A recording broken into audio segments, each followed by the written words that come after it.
Rasulullah SAW, al-Islamu an tashhada alla ilaha illallah wa anna Muhammadar Rasulullah wa tuqim salata wa tu'ti zakata wa taquma ramadana wa tasuma ramadana wa tahujjal baita bi istita'a ilaihi sabila. Wala qad sadaqta fa'ajibna lahu yas'aluhu wa yusaddiquhu. Qala fa'akhbirni 'anil Islam. Qala an tu'mina billahi wa malaikatihi wa kutubihi wa rusulihi wa yawmil akhir wa tu'mina bil qadari khairihi wa syarrihi. Qala sadaqta. Qala fa'akhbirni 'anil ihsan. Qala an ta'budallaha ka'annaka tarahu fa in lam takun tarahu fa innahu yaraka. Qala fa'akhbirni 'anis sa'ah. Qala mal mas'ul 'anha ta'lamu as-sa'il. Qala fa'akhbirni 'an amaratiha. Qala an khalikal anaturbataha wa an taral kufata al-qurata al-'alata al-ashadi yataqawwaluna fi dunya. Thumma qalqaw halaqistu maliyan. Thumma qala ya Umar atadri man sa'il? Qultu Allahu wa rasuluhu a'lam. Qala fa innahu Jibril atakum yu'allimukum dinakum. Rawahu Muslim. Jadi ini hadis sangat terkenal sekali, terdapat di Sahih Muslim, tapi ini hadis ini ya sangat isinya sangat berbobot. Nah, ini ceritanya suatu ketika para sahabat itu duduk-duduk sama Rasulullah, ya, ketika duduk sama Rasulullah, dan ternyata ada seorang laki-laki, ya, penampakannya itu laki-laki, bajunya putih sekali, rambutnya hitam, tapi nggak kelihatan kayak dari pergi jauh. Jadi apa?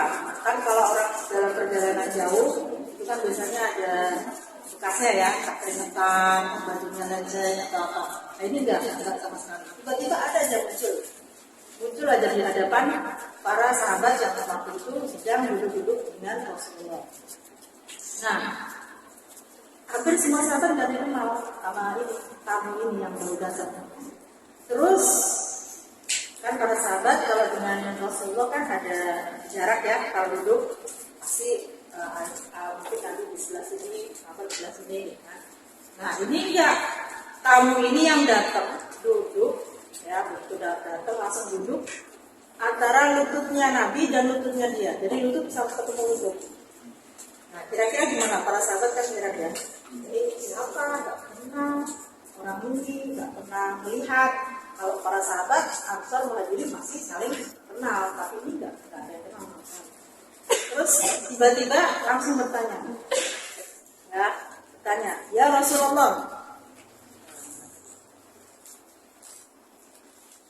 ya Muhammad, nyebutnya ya Muhammad, itu kan orang akrab, ya kan? Bukan ya Rasulullah, kata Rasulullah itu berarti ini apa namanya panggilan sebagai penghormatan. Nah ini enggak, ya Muhammad, akhirnya anil Islam, ya Muhammad, ceritakanlah kepadaku tentang Islam. Pernah dengar nggak hadis ini? Dengar ya, karena ini hadis terkenal sekali. Terus Nabi menjawab, faqala Rasulullah SAW, al-Islamu an tashhada an la ilaha illallah. Jadi Islam itu adalah mengucapkan syahadat atau melakukan pengakuan terhadap Allah SWT bahwa tiada Tuhan selain Allah dan Muhammad adalah Rasulnya atau utusannya. Terus yang kedua, tuqimus shalah, mendirikan sholat. Artinya mendirikan itu selalu ya, melazimkan, melanggengkan sholat. Jadi kalau diperintah sholat itu nggak cuma sekali toh, tapi musola itu udah sekali, enggak. Kata-kata tuqimus shalah itu berarti kita tuh harus melanggengkan sholat itu terus-menerus sampai ada tiba. Itu berarti bagian daripada perintah dari rukun Islam. Waktu tiap zakat sama, selama zakat itu memenuhi syaratnya ya berarti harus dikeluarkan.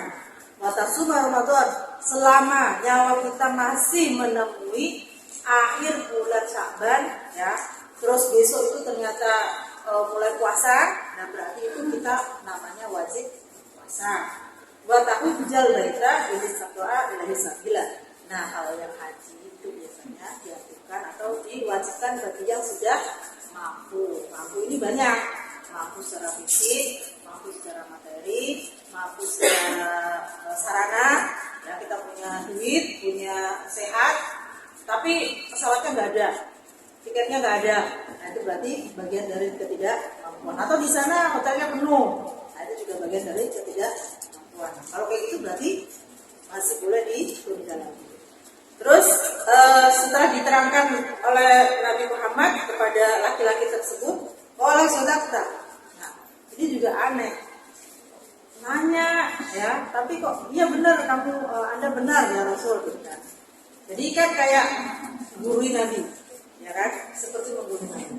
Fa'ajabna lahu yas'aluhu wa yusaddiquhu. Nah, kami semua heran karena apa? Dia bertanya, dia membenarkan. Jadi kayak orang ngetes, ya, ngetes. Padahal ini Rasulullah.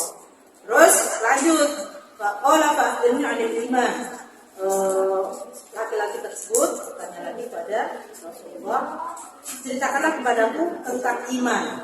Nah, Nabi menjawab lagi, qala antumina billahi wa malaikatihi wa kutubihi wa rusulihi wal yawmil akhir wa tu'mina bil qadari khairihi wa syarrihi. Jadi laki-laki tersebut bertanya tentang iman. Iman itu apa? Iman itu adalah beriman kepada Allah, malaikat-malaikatnya, kitab-kitabnya, rasul-rasulnya, hari akhir. Yang terakhir adalah iman pada qada dan qadarnya Allah, baik dan buruknya. Terus dijawab lagi, nimpalin lagi, qala sadaqta. Anda benar ya Rasul. Nah, terus tanya lagi, sudah membenarkan, tanya lagi. Qala fa'akhbirni 'anil ihsan. Terus ceritakan lagi apa itu namanya ihsan. Ihsan itu Nabi langsung jawab, qala anta qudullaha ka'annaka tarahu fa illam takun tarahu fa innahu yaraka. Jadi ihsan itu apa ya Rasul, ya Muhammad? Ihsan itu adalah kamu beribadah seakan-akan kamu melihat Allah. Ya, jika kamu tidak bisa melihat Allah, berarti Allah melihat kamu. Ini agak ruwet konsepnya, ya, agak ruwet karena agak abstrak, ya kan? Agak abstrak. Nah, terus udah dijawab itu, ya itu dijawab lagi, sudah sampai pada akhirnya habis bertanya langsung pergi aja, ya, tanpa pamit kepada yang lain. Terus Nabi kemudian memberikan statement atau pernyataan, kalian tahu nggak itu siapa? Gitu kan? Oh, kita nggak ada yang tahu dia siapa, karena kita nggak ada yang kenal. Dia bukan dari kaum Ansar dan Muhajirin. Nah, dia itu, terus Nabi menjawab, dia itu adalah Jibril yang datang kepada kalian. Nanti waktu itu kejadian banyak sahabat yang hadir, ya kan?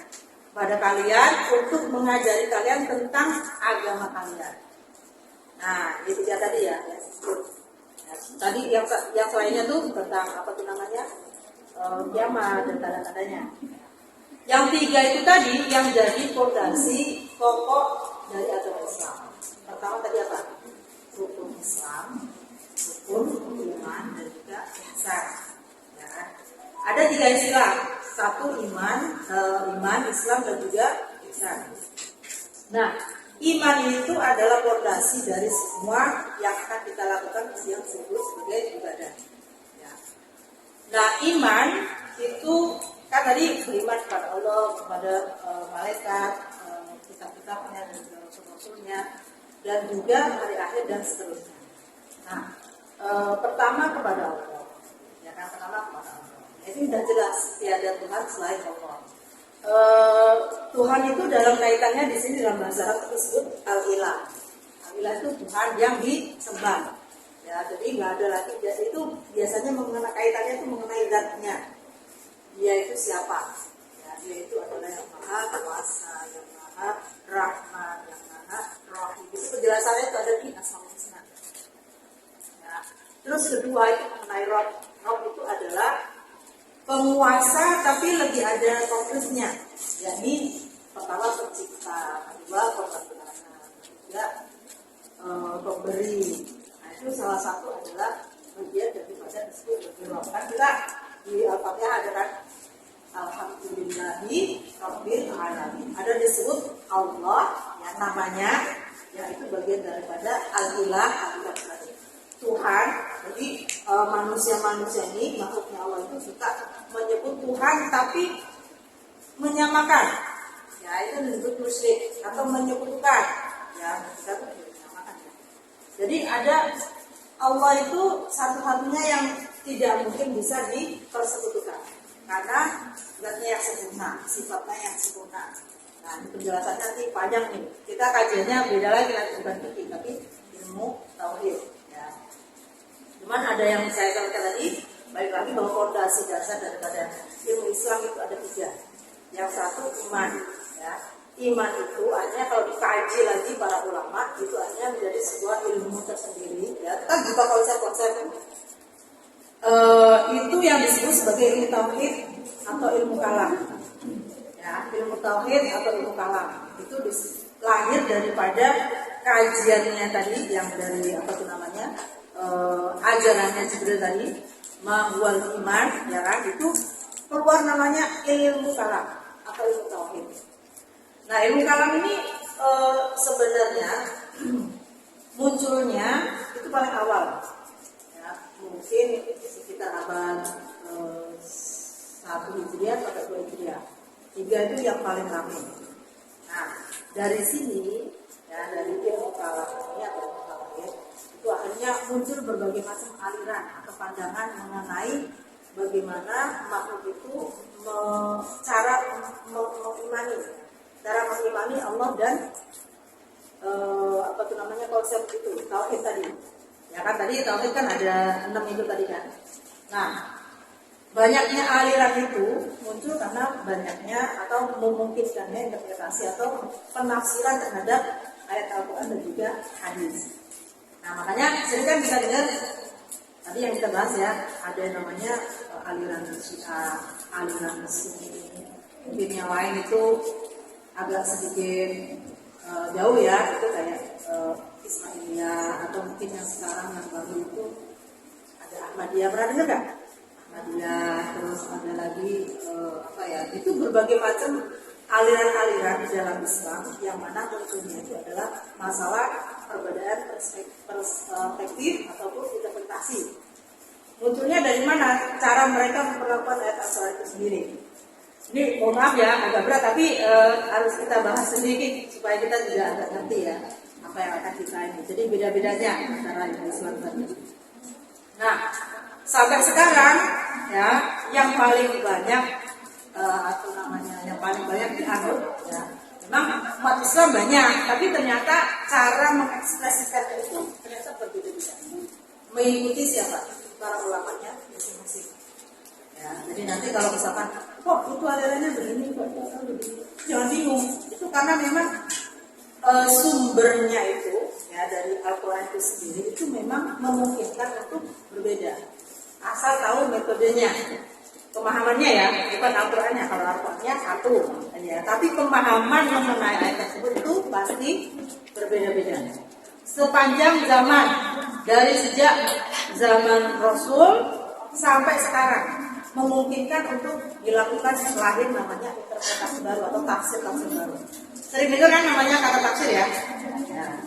Itu berarti cara memahami para ulama mengenai ayat. Nah ini juga nggak terbatas pada tafsirnya. Nah tafsirnya nanti dibagi lagi temanya menjadi ini tadi yang disebut sebagai ilmu tauhid.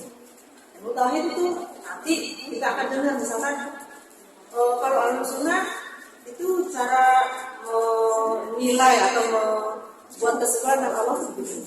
Nanti Syiah begini. Nanti mungkin Syiah Zaidiyah begini. Nah itulah disebut sebagai ilmu tauhid atau ilmu teologi atau ilmu kalam. Ya ini sepanjang zaman sampai sekarang itu berganti-ganti masanya. Ya. Nah alhamdulillah yang sampai sekarang kita yang mayoritas bahkan ya umat Islam di Indonesia itu kebanyakan meyakini atau berpandangan alirannya adalah Ahlussunnah wal Jamaah. Ini juga sebuah perjuangan bisa sampai ke sini karena munculnya awalnya dari Timur Tengah, ya kan? Kajiannya juga dari. Nah terus yang kedua yakni al-Islam. Bahwa Islam itu ya di apa tuh namanya diwakili dengan tadi syahadat, ya kan, sholat, terus apa lagi, zakat, puasa dan juga haji. Nah, kelima ini ya yang disebut tadi Islam yang ditanyakan oleh Jibril, nah itu disebut sebagai ilmu syariat. Ya, ilmu syariat itu secara besarnya. Ya, secara besarnya ilmu syariat. Sebenarnya syariat itu ada istilah umum dan khusus. Secara umum semua hukum Tuhan itu disebut syariat. Semua hukum Tuhan itu disebut syariat. Ya termasuk ilmu tauhid juga termasuk syariat karena itu hukum Tuhan. Tapi ada yang lebih spesifik lagi. Ini spesifiknya tentang pembahasan tentang rukun Islam itu juga biasa disebut sebagai ilmu syariat. Ilmu syariat itu berarti segala hal yang berkaitan kita itu bisa melihat, bisa mendengar dan juga merasa. Kalau tauhid tadi itu kan ya udah, kalau kamu mau beriman ya oke, kalau enggak ya udah, antara ya dan tidak itu aja. Antara ya dan tidak, beriman apa enggak. Ya. Dan itu yang bisa merasakan dirinya sendiri, karena itu nanti ada proses akliyah ya. Itu berarti hatinya dia menerima, akalnya dia menerima. Kalau menerima biasanya dia beriman. Tapi kalau syariat itu ada berupa perbuatan yang bisa dilihat, misalkan orang rukuk, orang sujud, misalkan kita melihat orang rukuk atau sujud ya. Nah itu juga ada lagi ucapannya ya. Misalkan kalau sholat itu harus diawali dengan takbir, berarti harus diucapkan ya. Terus apalagi yang terakhir itu kaitannya sama hatinya ya. Jadi dia harus khusyuk. Nah itu juga bagian daripada rukun Islam. Ya, rukun Islam itu pasti 3 itu. Tapi kalau iman misalkan yang bisa berdialog itu diri kita sendiri akhirnya. Ya kan? Yang berdialog itu diri kita sendiri. Ya. Misalkan ya mas, sebenarnya Allah itu maha kasih, maha rahman ya kan? Dialognya panjang benar. Terus melibatkan peristiwa sehari-hari kita, misalkan kita lagi sakit atau kita lagi down ya kan, kita lagi berat, masa hidup kita lagi berat. Nah itu juga memerlukan dialog yang terus menerus, dan itu ya nanti sampai akhir ya, itu sampai akhir, karena iman itu kan bisa naik bisa turun, bisa kita semangat, bisa yakin, bisa juga kita meragukan. Momen-momen itu tuh pasti ada, even udah masuk usia sekian atau usia nanti sampai tua, kita misalkan umur berapa gitu, kita ada kurang yakin gitu kan, itu pasti tuh ada momen-momennya. Itu memang bagian daripada perjalanan iman kita, Kalau sholat misalkan rukun Islam atau syariat itu kita bisa mengelabui diri sendiri. Ya udah, yang penting aku sholat, ya udah yang penting aku wudu, ada kegiatannya sholat, ada ruku, ada takbir, ada sujud gitu ya. Masalah diterima enggaknya itu hanya Allah yang tahu. Tapi ketika kita mengenai iman, ya itu diri kita sendiri yang akhirnya secara jujur mengakui apa enggak kepada Allah Subhanahu wa Ta'ala. Jadi iman itu memang dan iman nggak perlu niat. Kalau ilmu syariat atau fikih ya, syariat itu juga bagian dari fikih, itu perlu niat. Kalau iman nggak berdasar niat, beriman sama Allah juga ada. Beriman itu fauria, spontan. Dia beriman itu spontan. Misalkan kita diberikan hal-hal yang kaitannya sehari-hari, masa berat, terus habis itu kita merasa ada pertolongan, ya kan? Pertolongan kalau dari Allah itu kan enggak langsung ya, pasti melalui orang lain. Misalkan, ya Allah lapar tapi nggak punya duit buat makan siang, misalkan tiba-tiba ada teman ngajak makan siang. Nah itu juga bagian dari pertolongan. Itu bagian dari pertolongan yang mana kadang-kadang itu kalau kita nggak refer lagi, kejadian ini loh yang barusan. Kalau kita nggak ingat bahwa itu adalah semuanya dari Allah, kita akan lepas, tidak bisa memaknai peristiwa yang kecil tersebut.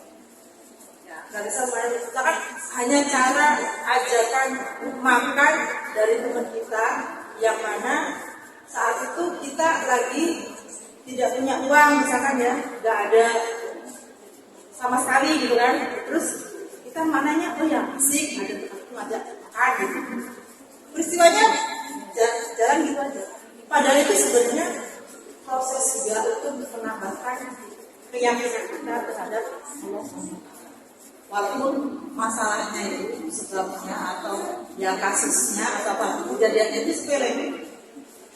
Itu kalau nggak kita maknai misalkan, oh iya ya, aku tadi nggak punya duit, ternyata ada teman yang ngajak makan. Padahal aku nggak bilang siapa-siapa loh. Sering nggak kayak gitu? Ya kan? Nah, itu sebenarnya dari mana? Dari mana hal tersebut itu dari mana? Kok tiba-tiba Mbak itu ngajak makan ya? Tahu hatiku apa gimana tuh? Ya bukan.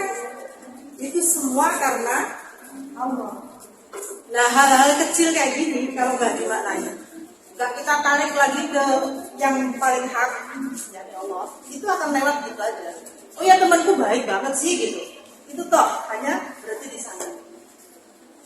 Padahal semuanya itu segala hal yang terjadi di dunia ini pasti digerakkan oleh Allah. Melalui siapa? Melalui teman kita. Nah, itu hal itu tuh banyak sering terjadi dan itu akan terus berulang. Nah makanya pinter-pinternya kita ketika peristiwa itu terjadi, ya, kita harus langsung mereferator kembali kepada Allah. Nah, semuanya ini Allah yang merencanakan, Allah yang memutuskan, Allah yang berkehendak, apalagi Allah yang menolong, Allah yang banyak, ternyata ya, banyak banget.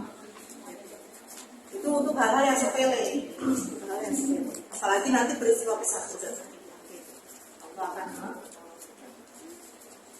Nah itu tadi antara kaitan iman dan Islam itu nggak bisa berpisah. Ya, kalau kita melaksanakan sholat, melaksanakan puasa, zakat segala macam, tapi dalam hati kita masih ada keraguan, nah itu juga akan berakibat atau berdampak terhadap amal syariat kita. Ya, amal syariat kita, amalannya dari syariat. Biasanya objeknya itu secara jasmani dan rohani. Kalau tadi kan abstrak, iman itu kan abstrak, yang tahu itu diri kita sendiri. Akhirnya kalau orang itu beriman, mau melaksanakan apa yang diperintahkan Allah, yang syariat, mau enggak? Kalau enggak mau ya berarti imannya belum ada bukti. Ya beriman, tapi iman kan lanjutannya ada lagi, ya ilmu syariat. Yang ilmu praktisnya itu disebut sebagai fikih. Nanti kita akan kaji. Ya, itu akan kita kaji. Nah, itu kalau dipisah-pisah antara satu dan yang lain, itu nggak akan jadi karena pertama diri kita itu terdiri dari 3 unsur ya. Satu, hal-hal yang berkaitan dengan indrawi, kita bisa melihat, dengar, dan juga yang merasakan, kan? Terus kedua, amal jawari. Amal jawari itu berarti ininya anggota tubuh kita melaksanakan atau melakukan sesuatu. Misalkan takbiratul ihram itu berarti kita makan. Terus kalau berkaitan sama zakat, itu berarti kita mengeluarkan harta benda dari kita. Jadi ada hal yang kaitan sama fisiknya. Itu biasanya tentang syariat. Terus apalagi puasa juga sama, kita juga menahan diri dari makan, minum, ya. Itu juga kaitannya sama syariat. Jadi hal-hal yang ada perbuatannya, ada lahir perbuatannya. Nah itu disebut sebagai ilmu syariat. Apalagi haji ya, kalau haji udah kelihatan banget itu harus ikutin semua kegiatannya. Nah ini disebut sebagai rukun Islam. Ya. Terus yang ketiga yakni ihsan. Ihsan, apa itu ihsan? Ihsan itu adalah Ini lebih kepada masalah sikap. Ya, masalah sikap. Nah, ihsan ini dalam ilmu Islam itu adalah yang namanya disebut akhlak atau adab. Ya, akhlak atau adab. Nah, akhlak ini ada dua. Yang besar itu ada dua. Akhlak kepada Allah, akhlak kepada sesama makhluk. Nah, semakhluk ini banyak. Makhluk ini banyak, nggak cuma manusia toh. Apa aja kira-kira makhluk Allah itu? Hewan, tumbuhan, materi-materi, ya itu semuanya itu makhluk Allah. Ya, bagaimana cara kita memperlakukan hewan, bagaimana cara kita memperlakukan tumbuhan, bagaimana cara kita memperlakukan materi-materi yang ada dari Allah Subhanahu Wa Taala. Jadi karena semua alam semesta ini ciptaan, memperlakukan air, memperlakukan apalagi kan ada air, api, tanah, ya itu semuanya makhluk Allah. Kalau kita bisa memperlakukannya dengan baik, ya berarti kita akan disebut sebagai Allah di dalam Al-Baqarah ayat 21 sebagai khalifah.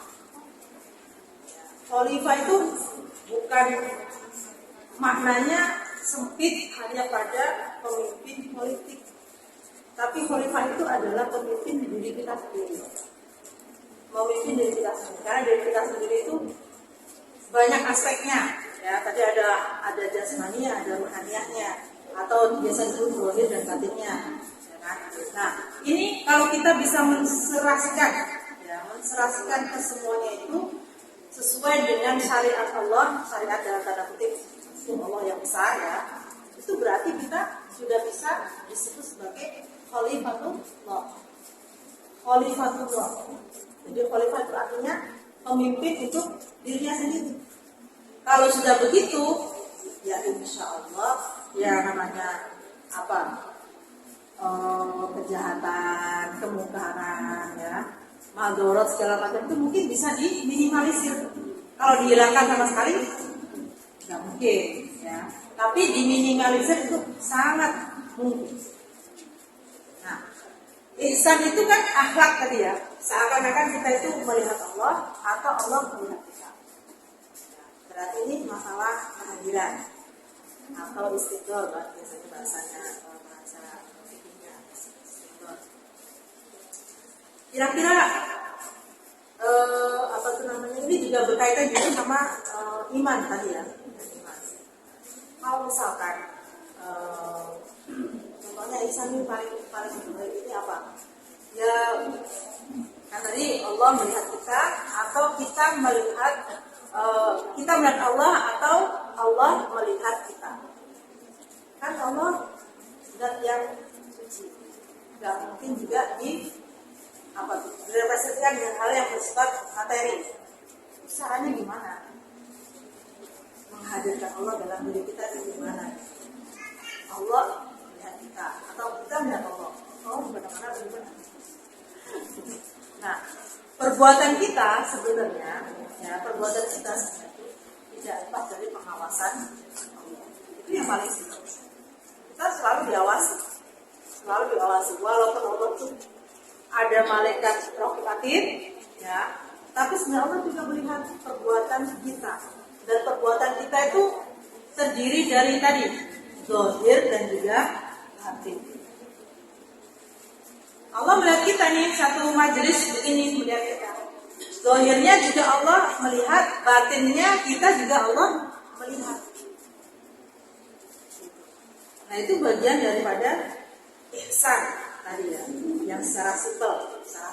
Nanti kalau ini kajiannya yang lebih ini juga banyak, termasuk juga bagaimana cara ihsannya para ahli sufi. Itu lebih salah lagi, ya, karena kebersihan hatinya itu sehingga merasakan kehadiran Allah itu lebih kuat daripada kita.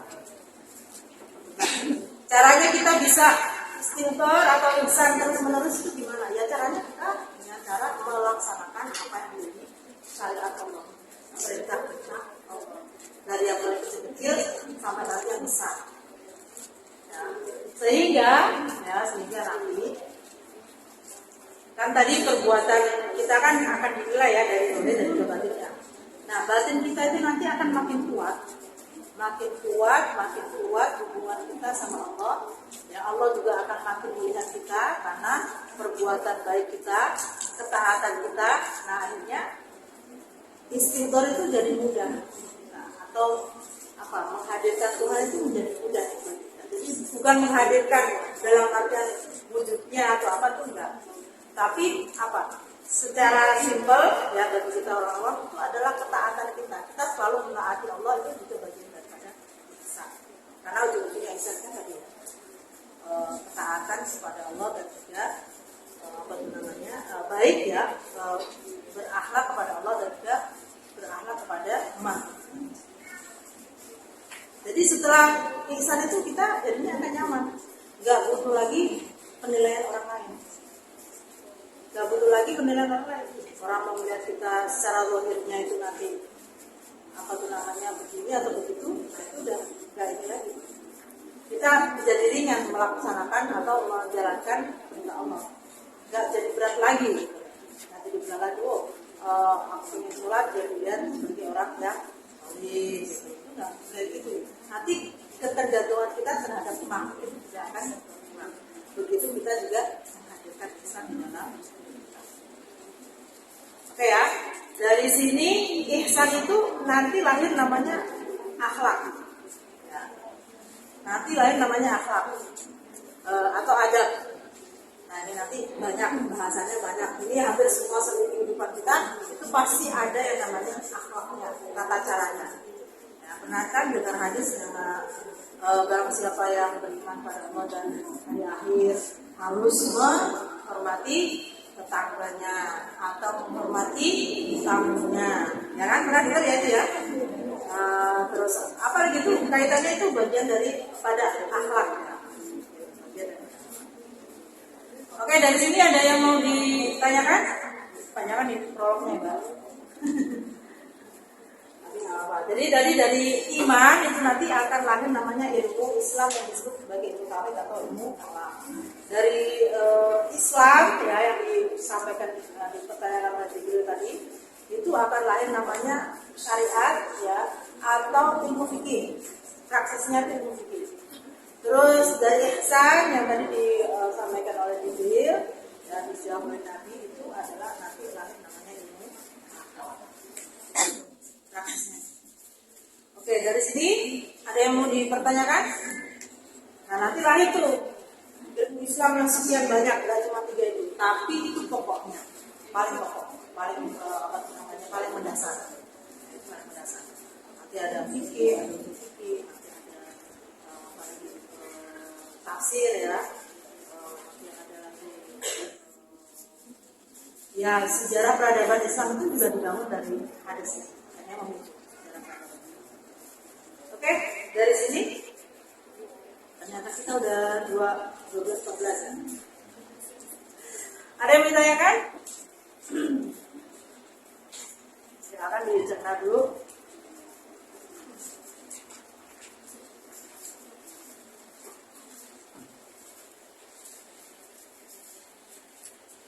Ini kan teman-teman bukunya belum datang ya. Nanti kita akan membahas namanya kitab Safinatun Najah. Kitab aslinya itu kecil ini. Itu pembahasannya sebenarnya sebentar. Kecil banget. Ini bahasa Arabnya. Jadi saya sampaikan dulu supaya teman-teman bisa mulai ya. Jadi Safinatun Najah itu khusus mengenai fikih. Ya. Jadi nanti belajarnya tadi Mawal Islam tadi disebutkan sama Nabi Amdas Syada Allah dan seterusnya sampai pada At-Tahijjah Al-Baidah. Jadi ini pembahasannya cuma sedikit rukun Islam yang 5. Tapi kita akan bahas ini kitab aslinya dalam tradisi Islam itu kan ketika ada kitab itu populer akhirnya disyarahi atau diperjelas lagi oleh ulama yang lain. Nah kita akan membahas namanya Nailul Roja Bisyarahi Safinatun Najah. Nanti lebih diperjelas lagi. Misalkan masalah wudu. Ya, wudu itu apa? Wudu itu adalah ini. Batasannya wudu apa aja? Batasan wudu itu ini. Nanti wajah itu apa aja yang wajib dibasuh? dari atas itu sebelah sini namanya burbur. Ini apa namanya ini? Nah ini batasnya. Kapan ini disebut wajah? Wajah itu nanti ada batas atas, ada batas samping, kanan kiri, ada batas bawah. Caranya gimana? Itu nanti ada. Kalau di sini sedikit ininya pembahasannya. Nah ini saya contohkan misalkan cara membasuh muka terlebih dahulu. Ya, satu, ambil air, ya kan? Ambil air, terus dibasuhkan ke muka.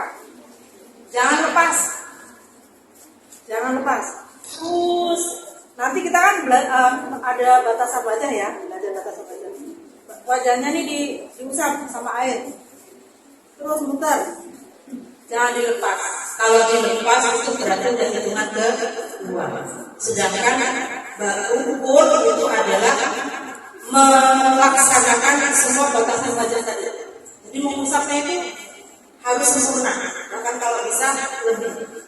Batasannya ini. Nanti kalau itu dilebih segini. Ya, dilebih segini. Terus termasuk nih apa namanya sebutannya? Penting kira-kira. Nah ini juga batasan dari wajah. Kalau belakangnya lagi sudah bukan wajah. Harus sampai sini kalau itu. Terus sampai ke sini ini rambut bagian ini. Karena ada nih anak rambut yang sebelah sini. Ini juga bagian dari wajah. Kalau rambutnya ya sudah enggak, ini bagian dari kepala.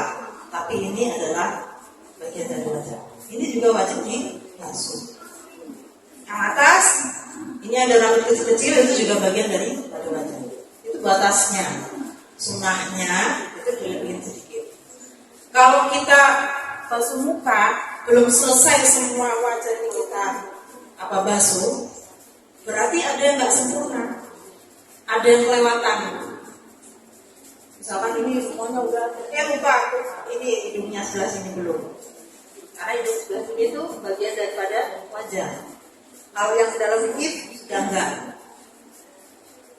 Nah itu. Terus bulu mata gimana? Bulu mata juga bagian dari wajah. Terus ini alis bagian dari wajah. Terus kalau matanya bagian wajah enggak.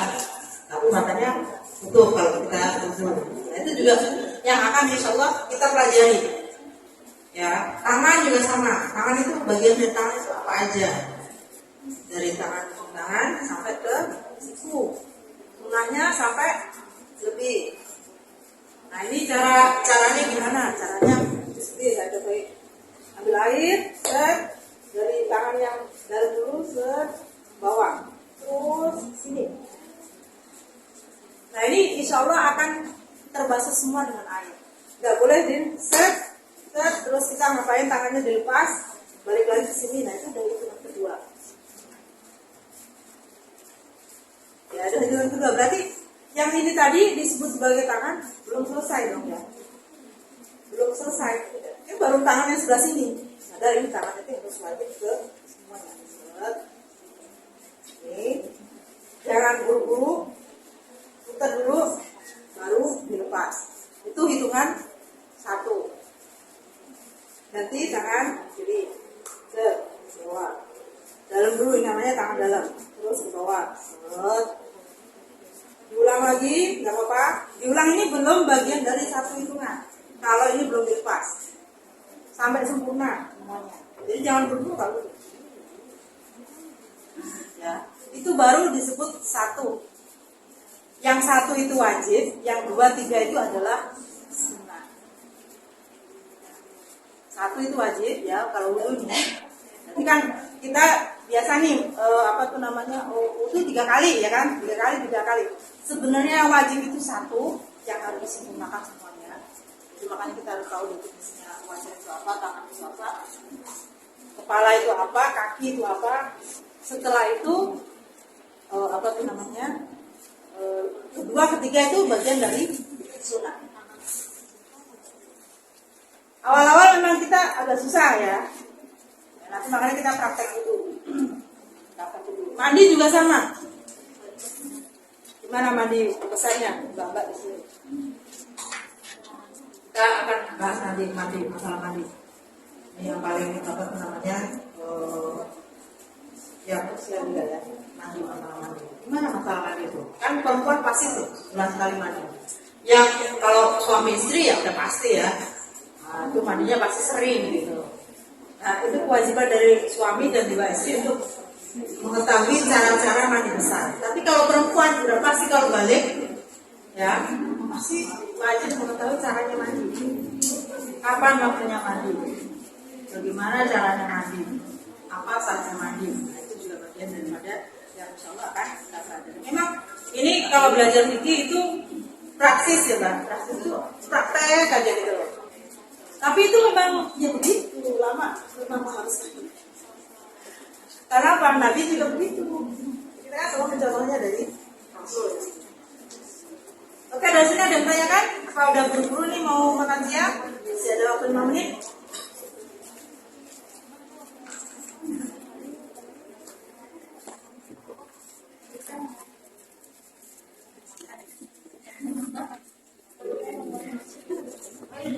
Ada yang bertanya nggak berkaitan dengan fikih tadi tentang yang tadi disampaikan sama Ustazah?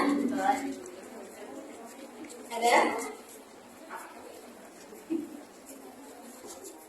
Gimana? Atau mau ditanya mungkin nanti kalau praktek misalnya praktek buku itu apakah sekaligus kita praktek dengan air atau? Ya boleh, tapi biasanya ya nggak langsung ke air.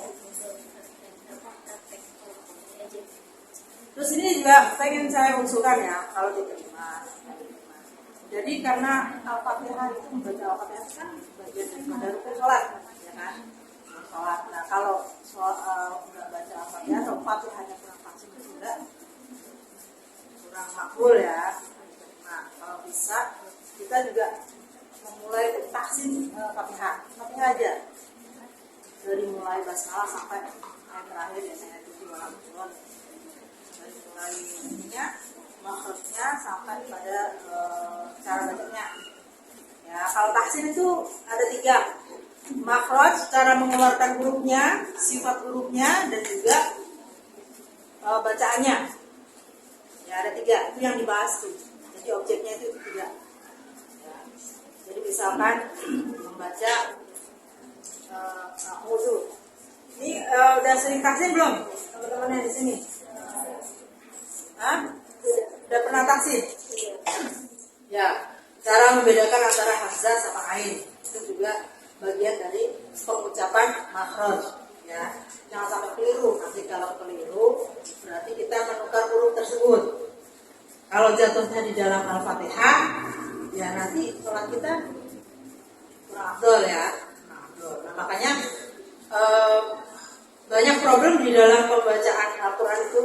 Salah satunya adalah masalah logat setempat itu juga mempengaruhi daripada kefasihan membaca Al-Quran. Di orang Medan ada nggak? Orang Padang ada nggak? Orang Jawa, nah itu ada beberapa huruf yang biasanya kurang sempurna untuk pengucapannya, tidak sesuai dengan makhrajul hurufnya. Misalkan jim itu kalau orang Jawa itu pasti di ujung lidah, padahal jim itu adalah tengah lidah. Ya, jim. A'udzu billahi minasy syaithanir rajim. Kalau orang Betawi, orang Jawa minasy syaithanir rajim. Itu ujung lidah. Nah, itu harus tahu tuh kayak gitu. Sudah pernah belajar begitu kan? Sudah. Nah, nanti kita ini ya, kita tahsin yang sudah pernah belajar, merefresh, ya balik lagi. Yang belum pernah sama sekali, semangat. Ya, semangat. Minimal Al-Fatihah aja. Insya Allah akan kita bawa sampai mati itu Al-Fatihah. Minimal Al-Fatihah. Karena nanti kalau sudah ada satu surat yang misalkan kita tuh fasih, misalkan insya Allah kedepannya baca Quran juga insya Allah mudah. Ini masalah pembiasaan aja, bukan karena masalah ketidaktahuan. Ya tahu, tapi prakteknya karena gurunya mungkin kurang galak ya. Nah, gurunya kurang galak itu pengaruh juga. Sebenarnya penting punya guru galak itu ternyata gitu untuk mendisiplinkan diri kita sendiri. Setelah lepas dari gurunya gimana, kita kemana, ya akhirnya ilmunya yang dapat itu cuma sedikit. Gitu. Jadi jangan punya perspektif yang negatif terhadap guru galak itu biasa. Karena guru Quran itu harusnya memang galak ya, guru Quran harus galak. Maksudnya dalam itu disiplin dalam menyimak ini sampai muridnya. Nah, nanti kita akan coba untuk gak apa-apa sehari seayat, misalkan ta'awudnya aja kita ulang-ulang terus sampai nanti kalau kita nyampe pada Al-Fatihah sholat kita juga udah biasa, minimal sudah terbiasa ya, dengan perubahan-perubahan. Oke ya, dari sini ada yang mau ditanyakan atas sudah cukup? Sudah cukup? Oh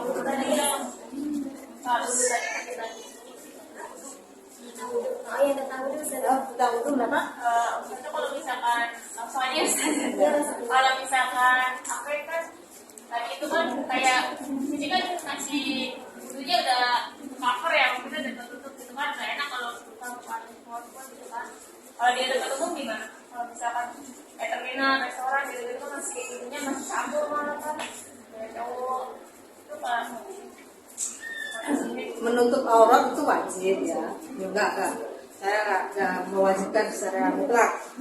Karena memang pendapat ulama itu banyak ya. Istilah ada yang mengikuti menutup aurat itu semuanya, ada yang enggak. Kayak kita nih di Indonesia nih paling enak ya. Tapi kalau sholat itu teratur gitu, rapi, semuanya tertutup. Tapi kalau masalah di luar sholat, nah itu di Indonesia ini paling ini tawasud itu artinya apa ya, moderat ya. Nah itu kan kaitannya kalau kita wudhu tempat wudhu itu kan masalah aurat kan, itu masalah aurat sebenarnya masih bisa diakalin kok. Bagaimana yang penting itu ya gantian ya, kalau kita ini sama orang lain tuh ya nggak enak juga ya. Mungkin kita bisa ngomong, Pak tahan dulu saya mau wudhu. Bisa itu bisa. Jadi kita kalau saya itu bisa buka Bang. Saya berarti tetap saya buka. Karena saya ragu kalau enggak saya buka. Ya tangan itu buka aja. Karena apa? Karena itu adalah syarat sahnya sholat. Syarat sahnya sholat. Sedangkan menutup aurat itu kan khilafiyah. Jadi kalau kelihatan gimana? Enggak kan kita nggak tahu aja. Itu cuma anggota wudhu aja ditanya.